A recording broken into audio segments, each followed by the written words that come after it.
मित्रांनो नमस्कार. आज आपण भारतीय राज्यघटना आणि भारतीय राज्यघटनेच्या संदर्भामध्ये जे काही पूर्वग्रह आणि काही भ्रम निर्माण झालेले आहेत किंवा पसरवले गेलेले त्या विषयाच्या संदर्भामध्ये आज आपण बोलणार आहोत. म्हणजे Indian constitution, some myths and प्रिजुडायसेस.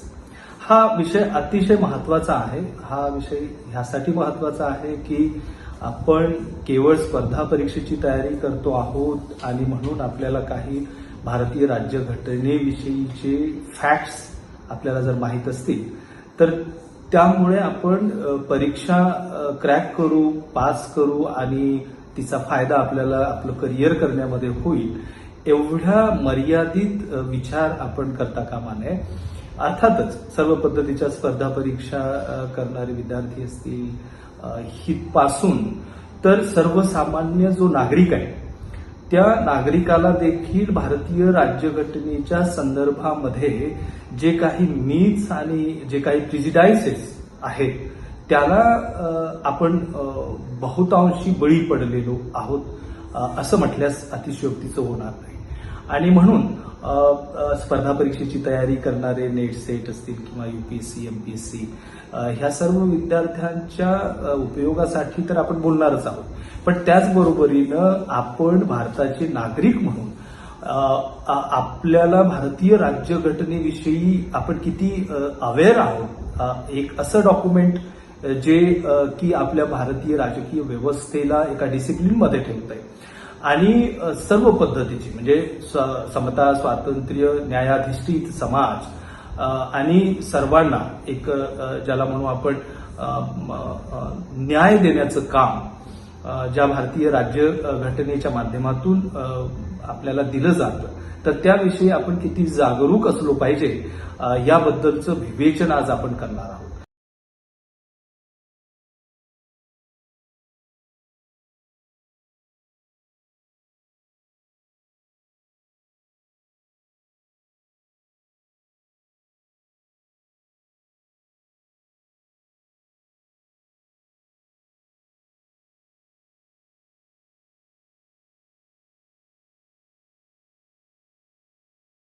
आणि दुसरा महत्वाचा मुद्दा म्हणजे जो काही पूर्वग्रह भारतीय राज्यघटनेकडे पाहण्याचा आपल्या लोकांमध्ये निर्माण झालेला आहे तो दूर करण्याचा प्रयत्न आजच्या आपल्या सेशनमध्ये आपण करणार आहोत. आपल्याला माहित आहे भारतावरती जवळपास 150 ते 1.25 ब्रिटिशांनी राज्य केलं असं आपण इतिहासामध्ये वाचून आहोत. साधारणपणे 1757 ची प्लासीची लढाई आणि 1764 ची बक्सारची लढाई ह्या दोन लढाईनंतर आपल्याला असं दिसतं की ब्रिटिशर्स ह्यांनी बंगालच्या पासून जी सुरुवात केली त्यांच्या सत्तेचा जो शिकंजा कसायला त्यांनी सुरुवात केली तिथपासून ती सुरू झाली असं आपल्याला दिसतंय. आणि मग हळूहळू ब्रिटिशांनी आपलं साम्राज्य विस्तारलेलं दिसतंय. संपूर्ण भारतीय उपमहाद्वीप त्यांनी आपल्या साम्राज्याच्या टाचेखाली आणलेला आपल्याला दिसतो. पण हे करत असताना आपल्याला हे पण माहित आहे की युनायटेड किंगडम ज्याचं ऑफिशियल नाव आहे या युनायटेड किंगडम मध्ये डेमोक्रेसी आहे आणि जरी तिथे हेरिडिटरी राजा असेल आहे ज्याला आपण कॉन्स्टिट्युशनल मोनार्की असं म्हणतो म्हणजे घटनात्मक राजेशाही तिथे आहे पण खऱ्या अर्थाने लोकांची सत्ता ही ब्रिटनमध्ये असलेली आपल्याला दिसते. ह्याच्यासाठी वर्ष म्हणजे जवळपास 300-400 वर्षांचा त्यांचा संघर्ष लोकांचा त्यांचा राहिलेला आहे आणि त्याच्यानंतर ब्रिटनमध्ये युनायटेड किंगडममध्ये आपल्याला असं दिसतं की एक डेमोक्रेसी स्थापन झाली. आपण जेव्हा ब्रिटिशांनी या ठिकाणी रूल सुरू केला म्हणजे पहिला रेग्युलेटिंग ऍक्ट आपल्याला माहिती 1773चा आणि मग त्याच्यानंतर जवळपास 15 अशा स्वरूपाचे अधिनियम हे भारतावर शासन आपलं मजबूत राहावं आणि भारतीय लोकांना आपल्या साम्राज्याच्या संहितेमध्ये साम्राज्याच्या अनुशासनामध्ये ठेवता यावं याच्यासाठी त्यांनी वेळोवेळी जवळपास 15 अधिनियम ज्याला ऍक्ट्स म्हणतो आपण ते त्यांनी म्हणजे वेळोवेळी आणले. 1773चा रेग्युलेटिंग ऍक्ट ते 1947चा भारताचं स्वतंत्रता अधिनियम ज्याला आपण म्हणतो तिथपर्यंतचा प्रवास हा ह्या कायद्यांचा राहिलेला आहे. आणि हे कायदे भारतीय राज्यघटनेची पार्श्वभूमी तयार करायला उपयोगी राहिलेले आहेत. आपल्याला माहित आहे की भारतीय राज्यघटना अस्तित्वात आली त्या राज्यघटनेवरती बहुतांशी पगडा ज्याला म्हणू आपण जवळपास 395 अनुच्छेद भारतीय राज्यघटनेमध्ये आहेत. साधारणपणे 250च्या जवळपास अनुच्छेदांवरती 1935च्या अधिनियमाचा किंवा कायद्याचा प्रभाव असलेला आपल्याला दिसतो आणि तो आहे. आपल्याला हे माहित आहे की जेव्हा भारतीय राज्यघटनेची निर्मिती प्रक्रिया सुरू झाली त्याची एक थोडक्यात पार्श्वभूमी मी आपल्याला या ठिकाणी तिचं विवेचन करतो. आपल्याला माहित आहे की पहिली जी सभा झाली संविधान सभेची डिसेंबर 1946ला आणि सच्चिदानंद सिन्हा त्याचे अध्यक्ष होते, हंगामी अध्यक्ष म्हणून ते त्या ठिकाणी कार्य पाहत होते.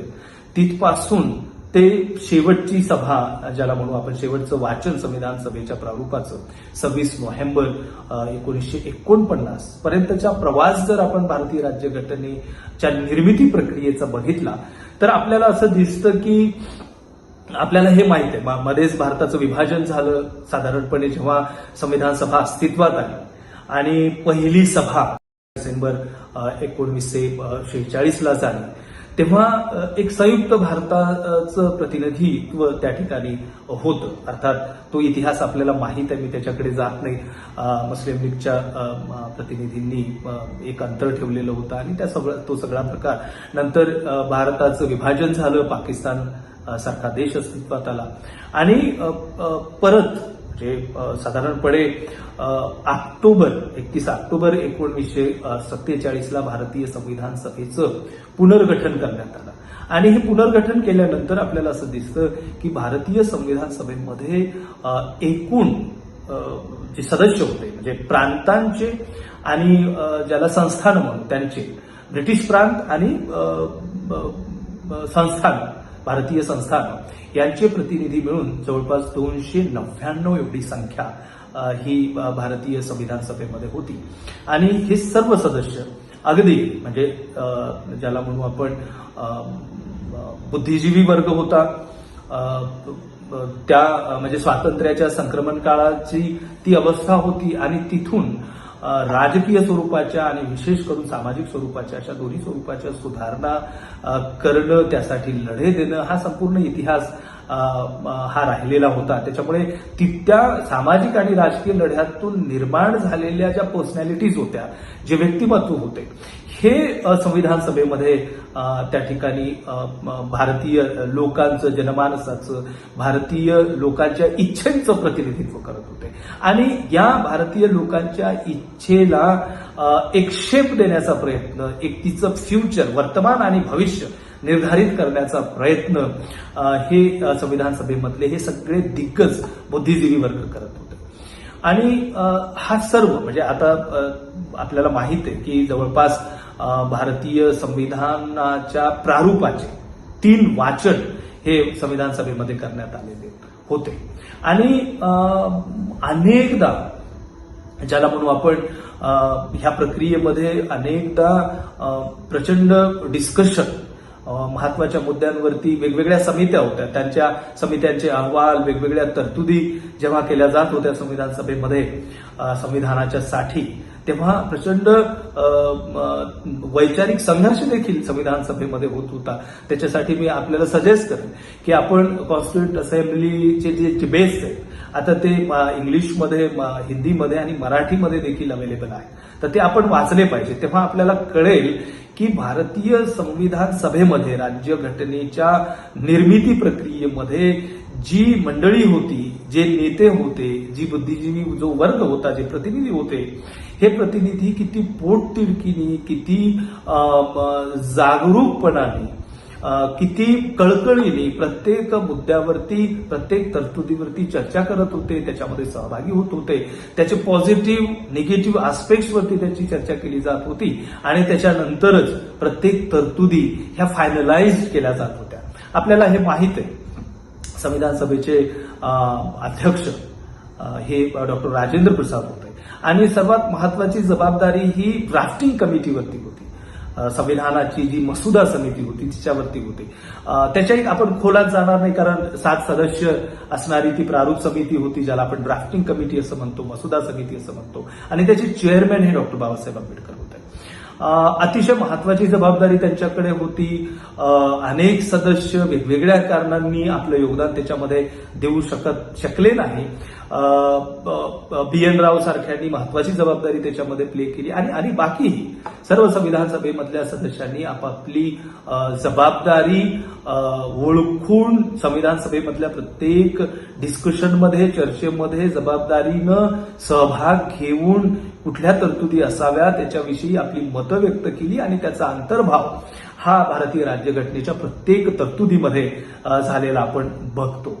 हे सर्व असताना जेव्हा फायनल ड्राफ्ट पास होतो आणि शेवटचं डॉक्टर बाबासाहेब आंबेडकरांचं 26 नोव्हेंबर 1949 भाषण होतं, हे भाषण झाल्याच्या नंतर आपल्याला असं दिसतं की 26 जानेवारी 1950ला भारतीय राज्यघटना ही तिची अंमलबजावणी आपल्या देशामध्ये सुरू होते. हा सर्व एकीकडे हा जर्नी आहे, हा महत्वपूर्ण प्रवास हा भारतीय राज्यघटनेचा राहिलेला आहे.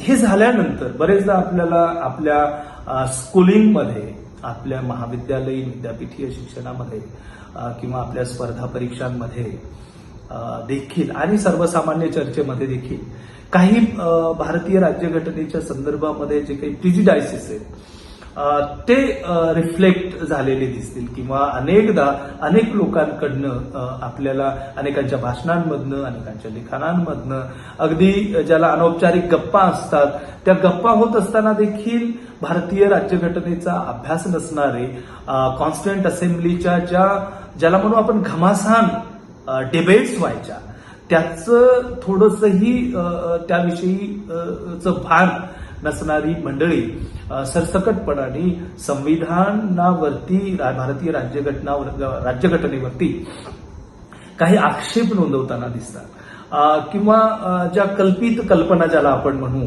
काही भ्रम जे पसरवले गेलेले आहेत त्या भ्रमावरती ते चर्चा करताना दिसतात आणि मग एका निगेटिव्ह लेन्सने, एका निगेटिव्ह सेन्सने भारतीय राज्यघटनेकडे ते बघतात.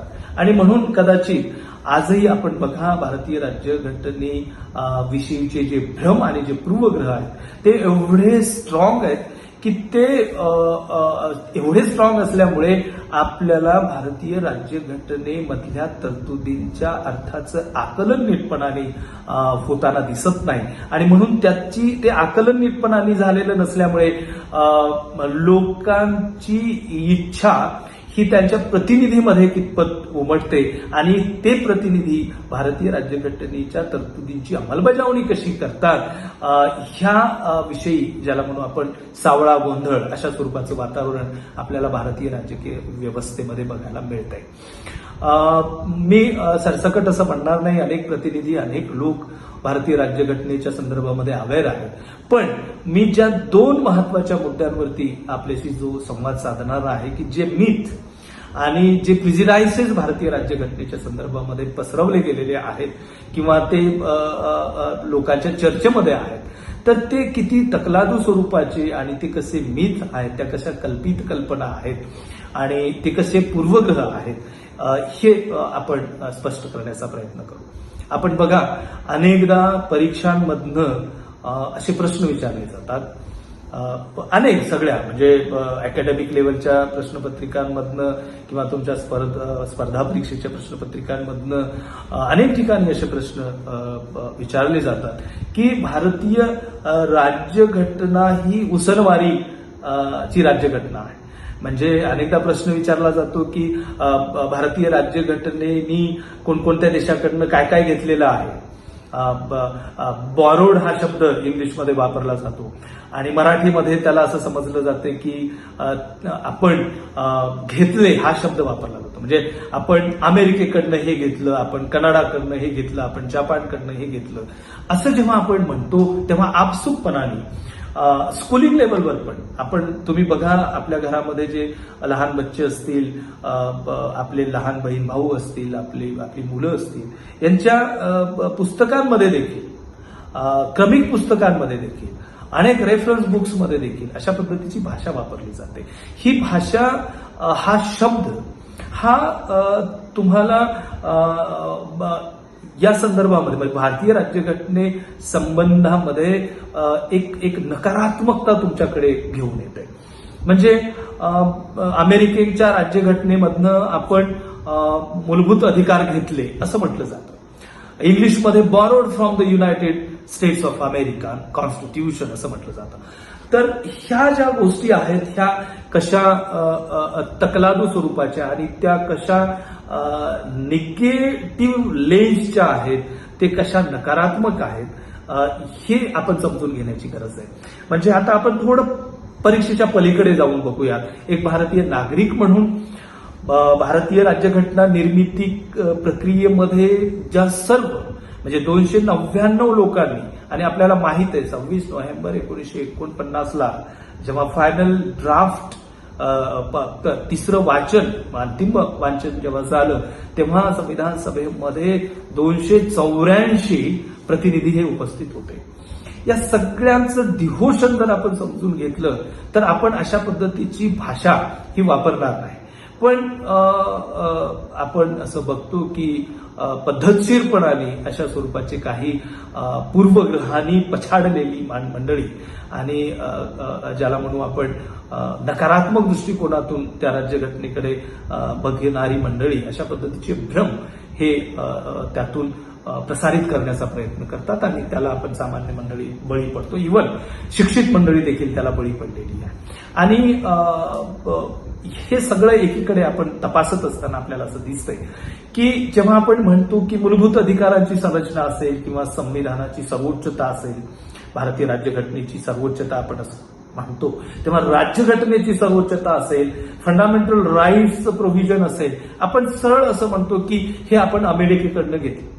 अनेकदा तर कॉमन चर्चेमध्ये आपण असं म्हणतो, हे इतकं म्हणजे हास्यास्पद आहे की भारतीय राज्यघटनेमध्ये काय आहे आपलं, आपण इकडनं घेतलं तिकडनं घेतलं असं म्हटलं जातं.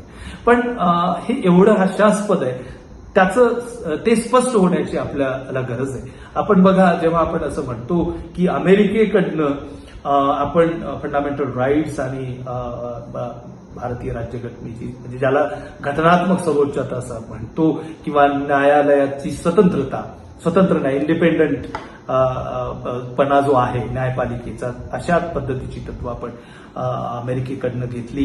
किंवा जपानकडनं आपण जी कायदा आणि सुव्यवस्थेची प्रक्रिया, विधिस्थापित प्रक्रिया ज्याला आपण म्हणतो, ती प्रक्रिया असेल, किंवा आयर्लंडकडनं आपण असं म्हटलं जातं, म्हणजे भ्रम आणि कपोल कल्पना कशा असतात असं जे म्हटलं जातं की आयर्लंडकडनं आपण directive principles of the state policy, नीतिनिर्देशक तत्व आपण घेतलेलं आहे.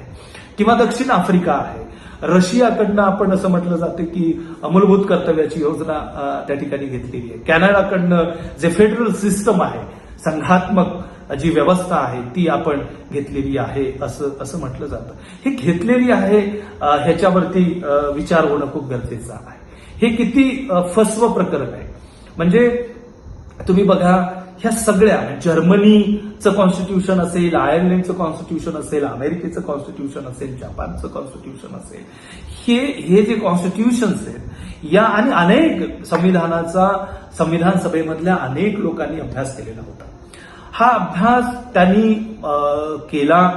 प्रारूप समिती, ज्याला आपण ड्राफ्टिंग कमिटी, मसुदा समिती असं म्हणतो, या ड्राफ्टिंग कमिटीचे चेअरमॅन डॉक्टर बाबासाहेब आंबेडकरांनी अनेक राज्यघटनांचा अभ्यास केला आणि समकाळामध्ये कुठल्या राज्यघटनेमध्ये किती महत्वाची तत्व, किती महत्वाच्या तरतुदी ह्या लोककल्याणाच्यासाठी आणि व्यक्तीच्या कल्याणाच्यासाठी महत्वाच्या आहेत आणि त्या तरतुदी आपल्या राज्यघटनेमध्ये असाव्यात, ह्या पद्धतीची मनीषा डॉक्टर बाबासाहेब आंबेडकरांची होती. आता एक साधं मी उदाहरण आपल्याला देतो की आपण आपल्या आईवडिलांकडनं अनेक गोष्टी शिकत असतो.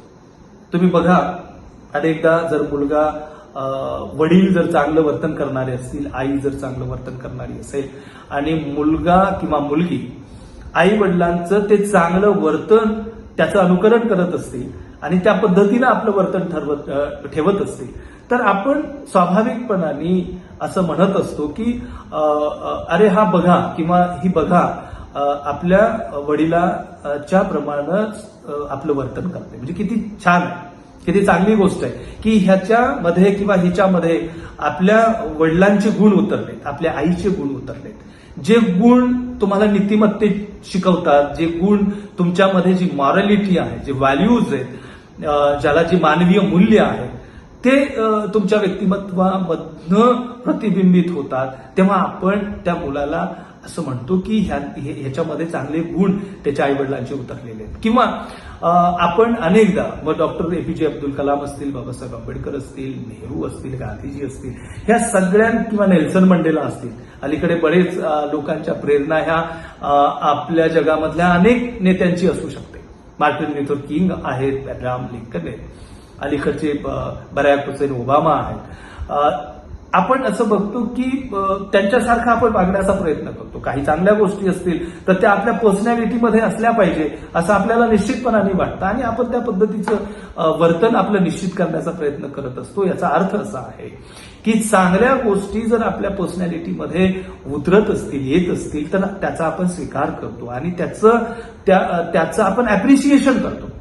पण भारतीय राज्यघटनेच्या आपण म्हणू पर्सनॅलिटीमध्ये जर अशा पद्धतीचे गुण इतर राज्यघटनांवरनं इन्स्पायर्ड होऊन येत असतील, तर मग त्याला मात्र आपण म्हणू की ते बॉरोड केलेलं आहे किंवा ती उसनवारी आहे किंवा ते घेतलेलं आहे.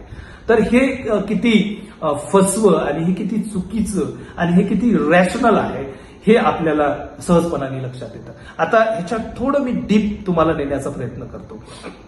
एकच उदाहरण तुम्हाला देतो. बाकी राज्यघटनांवरनं भारतीय राज्यघटनेने काय प्रेरणा घेतल्या आणि कुठल्या तरतुदी आपल्यामध्ये सामावून घेतल्या ते तुम्ही तुमच्या रिडिंगमध्ये आणि तुमच्या डिस्कशनमध्ये पण तुम्ही ते समजून घेऊ शकाल. मी एक एक्झाम्पल ह्या ठिकाणी देण्याचा प्रयत्न करतो. तो म्हणजे आपण सपोज करा की भारतीय राज्यघटनेमध्ये जे फंडामेंटल राईट्स आहेत, हे राईट्स अमेरिकेच्या कॉन्स्टिट्यूशनमध्ये घेतले, असा जो शब्द वापरला, borrowed from the United states of American constitution, असं आपण अनेकदा पुस्तकांमध्ये आणि चर्चेमध्ये म्हटलं जातं. हे कितपत खरं आहे हो? आपण आता बघा, तुम्ही जेव्हा अमेरिकेच्या कॉन्स्टिट्यूशनचा स्टडी करता, जर तुम्ही तो केला असेल किंवा नसेल केला तर परत करा. अमेरिकेच्या राज्यघटनेमध्ये हे जे मूलभूत अधिकार आलेले आहेत, हे मूलभूत अधिकार कुठनं आलेत? त्यांच्या 1776च्या स्वातंत्र्य लढ्यामधनं ते जन्माला आलेत की एकदम एखादा अमेरिकन फिलॉसॉफर जन्माला आला आणि त्यांनी सांगितलं की व्यक्तीचे हे मूलभूत अधिकार असले पाहिजे आणि मग ते एस्टॅब्लिश झाले आणि मग ते जगाच्या सर्व राज्यघटनांमध्ये त्याचा प्रचार झाला, असं काही आहे का? किंवा तिथल्या एखाद्या फिलॉसॉफरनी ते फंडामेंटल राईट्सचे जे प्रिन्सिपल्स आहेत, जी तत्व आहेत, जी मूल्य आहेत, ती त्याच्यामध्ये इन्सर्ट केली आणि मग ती भारतीय राज्यघटनेच्या ड्राफ्टिंग कमिटीच्या पर्टिक्युलरली किंवा डॉक्टर बाबासाहेब आंबेडकरांनी तिथली ती उचलून आपल्या राज्यघटनेमध्ये घेतली. इतकं सोपं आहे का ते? आता बिलकुल नाही. मी जे आधीचं तुम्हाला उदाहरण दिलं की जेव्हा मुलगा मुलगी इतरांचं चांगल्या गुणांचं अनुकरण करते, ती आत्मसात करते आपल्या व्यक्तिमत्वामध्ये, तेव्हा ते अप्रिसिएबल असतं चांगल्या गुणांना. सेम या ठिकाणी ते उदाहरण आपल्याला इथे रिलेट करायचं आहे की आपण जेव्हा अमेरिकेच्या राज्यघटनेचा अभ्यास करतो तेव्हा आपल्याला असं लक्षात येतं की American constitution is inspired bye somewhere असा प्रश्न उपस्थित होतो. अमेरिकेची राज्यघटना तयार होत असताना किंवा त्यांचा जो स्वातंत्र्य लढा होता, त्या लढ्यामध्ये अशी कुठली त्यांची प्रेरणा होती की ज्या प्रेरणेने मूलभूत अधिकारांची व्यवस्था त्याच्यामध्ये झाली? तर तुम्हाला जावं लागेल, कुठे जावं लागेल? फ्रेंच रिव्हॉल्युशनमध्ये. तुम्हाला फ्रेंच रिव्हॉल्युशन माहित आहे, 1789 फ्रेंच रिव्हॉल्युशन झाली. हा तुमच्या परीक्षेच्यासाठी पण अतिशय महत्वाचा प्रश्न आहे, म्हणून आपण त्या दृष्टिकोनातून पण ते बघूया. 1789 फ्रेंच रिव्हॉल्युशन झाली, फ्रान्सचे राज्य क्रांती. आणि तिथनं स्वातंत्र्य, समता, बंधुता अशा पद्धतीची तत्व निर्माण झाली असं आपण वाचतो. तुम्ही परीक्षेमध्ये लिहिता पण आणि तुम्हाला मार्क्स पण मिळतात. हे बरोबर आहे.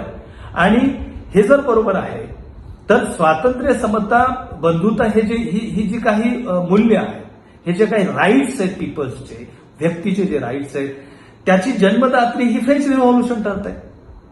मग आपण अमेरिकन राज्यघटनेमध्ये हे जे काही मूलभूत अधिकारांची व्यवस्था करण्यात आलेली आहे असं जेव्हा आपण म्हणतो, तेव्हा मग प्रश्न निर्माण होतो की आपण भारतीय राज्यघटनेनी अमेरिकेच्या राज्यघटनेमधून मूलभूत अधिकार घेतले की असं लिहावं लागेल. मग आपल्याला म्हणावं लागेल की भारतीय राज्यघटनेनी जे मूलभूत अधिकार अमेरिकेच्या राज्यघटनेमध्ये मधनं घेतली, त्या अमेरिकन राज्यघटनेनी हे तत्व फ्रेंच रिव्हॉल्युशन मधून स्वीकारले असं म्हणावं लागेल.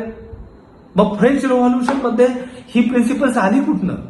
कोणीतरी एखादा फिलॉसॉफर उभा राहिला, त्यांनी किंवा एखादा तत्ववेत्ता, फिलॉसॉफर, एखादा चिंतक, थिंकर, एखादा पॉलिटिशियन हा उभा राहिला आणि त्यांनी सांगितलं की मानवाचे हे अधिकार असले पाहिजे, व्यक्तीचे हे अधिकार असले पाहिजे. आणि मग ते त्यांनी सांगितले लिखित स्वरूपामध्ये आणि मग त्यातून फ्रेंच रिव्हॉल्युशन घडलं नाही. परत आपण जरा इतिहासाच्या मध्ये आपल्याला परत इतिहासाची काही पानं आपल्याला पलटावी लागतील आणि मग आपल्याला दिसेल की ह्या फ्रेंच रिव्हॉल्युशनच्या मागे तर अनेक लोकांच्या विचारांची प्रेरणा राहिलेली आहे. For example Rousseau was there, Hobbes, Locke, Rousseau ह्यांच्या प्रेरणा त्याच्या मागे दिसतील आपल्याला. रुसो पर्टिक्युलरली आपल्याला दिसेल. एवढेच नाही तर अनेक, म्हणजे मग आपल्याला असं लक्षात येईल की या 17व्या, 18व्या आणि त्याच्या आधी 15व्या शतकामध्ये फ्रेंच रिव्हॉल्युशनच्या साठी आवश्यक असणारी जमीन तयार होत होती, वैचारिक जमीन तयार होत होती. तिचं नाव काय? तर त्याला आपण रेनेसा असं म्हणतो, म्हणजे ज्याला आपण पुनर्जागरण हा शब्द दिलेला आहे. पुनर्जागरण किंवा रेनेसा. मग हे वातावरण युरोपमध्ये पर्टिक्युलरली निर्माण झालेलं होतं. ती जमीन तयार होत होती. मग ही जमीन युरोपमध्ये कधी तयार होत होती? तर काही आपण अभ्यास केल्याअंती आपल्याला दिसते या रेनेसाचं किंवा पुनर्जागरणाचे काही रूट्स आपल्याला अगदी 13व्या 14व्या शतकामध्ये देखील दिसते, 15व्या शतकामध्ये देखील दिसते. राज्यशास्त्रात, आधुनिक राज्यशास्त्राचा जनक आपण ज्याला म्हणतो, father of the modern political science असं ज्याला आपण म्हणतो, तो मॅकियावेली. ह्या मॅकियावेलीनी 15व्या शतकामध्ये आपल्याला माहिती आहे द प्रिन्स नावाचा एक अतिशय महत्वाचा ग्रंथ लिहिला आणि पहिल्यांदा त्यांनी धर्म आणि तुमची राजसत्ता हे दोन्ही पण परस्परांमधून वेगळे केले. ही त्याचं चिंतन त्यांनी त्याच्यामधनं मांडलं आणि हे अतिशय महत्वाचं कॉन्ट्रीब्युशन मॅकियावेलीचं होतं. अनेकदा आपण त्याला आधुनिक युगाचा शिशु असं देखील म्हणतो. हा सगळा प्रकार. मग आता हे रेनेसा कुठनं आलं? तर हे रेनेसा आपल्याला असं दिसतं की हे पुनर्जागरण, याच्यामध्येच तो अर्थ दडलेला आहे. हे पुनर्जागरण, म्हणजे याचा अर्थ याच्या आधी काहीतरी होतं. मग मिडल काळ, ज्याला तुम्ही अंधकारमय युग असं म्हणता, मध्ययुग, ह्याच्या आधी तुम्हाला डोकावावं लागेल. आणि मग जेव्हा हे पुनर्जागरणाच्या प्रेरणा शोधण्याचा प्रयत्न केला जातो युरोपच्या पर्टिक्युलरली, तेव्हा आपल्याला असं दिसतं की इतिहासामध्ये 2500 वर्षापूर्वी सॉक्रेटिस होऊन गेला, अरिस्टॉटल, प्लेटो, हे सगळी मंडळी त्या ठिकाणी झालेली दिसते. आणि यांच्यामध्ये जो विवेक होता, जी रॅशनॅलिटी होती, जी विजडम होतं, जी रिझनेबिलिटी होती, जो ज्याला तर्क आधारित विचार करण्याची जी पद्धती त्यावेळी अस्तित्वात होती, ह्या सगळ्या विजडम, तर्काधारित, रिझनेबिलिटीचं पुनरुज्जीवन हे आपल्याला आधुनिक युगामध्ये झालेलं दिसतंय. आणि तिथनं त्या प्रेरणा मिळाल्या. म्हणजे ज्या मूलभूत अधिकारांना आपण अमेरिकेच्या राज्यघटनेमध्ये त्याचं रिफ्लेक्शन आणि भारतीय राज्यघटनेमध्ये रिफ्लेक्शन दिसते, त्याची मुळं आपल्याला ही 2500 वर्षापूर्वीच्या त्या सॉक्रेटिस, प्लेटो आणि अरिस्टॉटलच्या चिंतनामध्ये, सॉफिस्ट संप्रदायामध्ये दिसते. मग ती रूट्स तर तिथे. म्हणजे याचा अर्थ तुमच्या मूलभूत अधिकारांची प्रेरणा ही इतिहासामध्ये आहे. मग भारतामध्ये काय? म्हणून या ठिकाणी जे भ्रम पसरवलेले जातात किंवा संसदीय शासन प्रणाली ही ब्रिटनकडनं आपण घेतली आणि म्हणून बरेच लोक असं म्हणतात की आपल्याला हा फॉर्म नको होता, आपल्याला प्रेसिडेन्शियल फॉर्म वगैरे वगैरे. पण हे पण अतिशय तकलादू स्वरूपाच्या चर्चा आहेत आणि ते भ्रमात्मक चर्चा आहेत असं आपल्याला दिसेल. शेवटचा दुसरा महत्वाचा मुद्दा, त्याच्याकडे आपण जाऊ आणि थांबू. तो महत्वाचा मुद्दा म्हणजे संसदीय शासन प्रणालीचा जो फॉर्म आहे, ज्याला आपण parliamentary form of the government म्हणतो, तो आपण ब्रिटनकडनं घेतला, युनायटेड किंगडमकडनं घेतला असं म्हटलं जातं.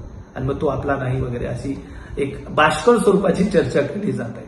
पण ही देखील चर्चा अतिशय वायफळ स्वरूपाची, इरॅशनल स्वरूपाची, बिना बुडाची ज्याला आपण म्हणतो अशा स्वरूपाची ती चर्चा आहे. तुम्ही बघा. आणि म्हणून हा भ्रम आणि हे जे मिथ आहे हे दूर करण्याचा प्रयत्न डॉक्टर बाबासाहेब आंबेडकरांनी 26 नोव्हेंबर 1949च्या आपल्या त्या भाषणामध्ये केलेलं आहे, ज्याला आपण समजून घेण्याचा प्रयत्न केला पाहिजे. ते सरळ म्हणतात की आपण संसदीय शासन प्रणालीचा फॉर्म असेल किंवा एकूणच हे जे स्ट्रक्चर आपण उभं केलं, ह्याच्या प्रेरणा युरोपमधून आल्यात किंवा वेस्टर्न वर्ल्डमधनं आल्यात, थिंकिंगमधनं आल्यात, ह्या भ्रमात आपण राहण्याची गरज नाही. ह्या प्रिजुडाईसमध्ये काही जे माइंडसेट असतात त्याच्यामध्ये राहण्याची गरज नाही. तर बाबासाहेब आंबेडकर त्या भाषणामध्ये क्लिअर करतात की ह्या संसदीय शासन प्रणालीची मुळं ही आपल्या इतिहासामध्ये आहेत. तुमच्या मूलभूत अधिकारांचे सोर्स, रूट्स हे आपल्याच इतिहासामध्ये आहेत.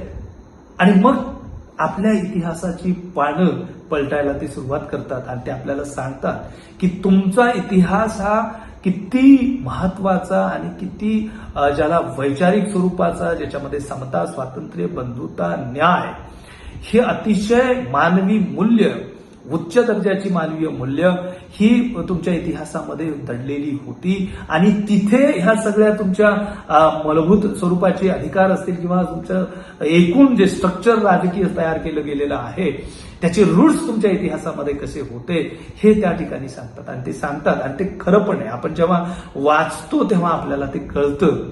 मी आपल्याला सजेस्ट करेन की आपण बौद्ध परंपरा जर वाचली तर आपल्याला दिसेल इतिहासामध्ये की जे बौद्ध भिक्खू संघ होते त्याच्यामध्ये ज्या पद्धतीचे प्रस्ताव पारित केले जायचे, ते प्रस्ताव म्हणजे ज्याला आपण आजच्या संसदेमध्ये ज्या पद्धतीनं confidence motion, no confidence motion, अर्ध्या तासाची चर्चा, हे सगळे जे विविध आयुध ज्याला म्हणतो आपण, संसदीय आयुध, हे जे आपण वर्तमानात बघतो, ज्याची योजना ही आपल्याला ब्रिटनच्या संसदीय शासन प्रणालीमध्ये दिसते.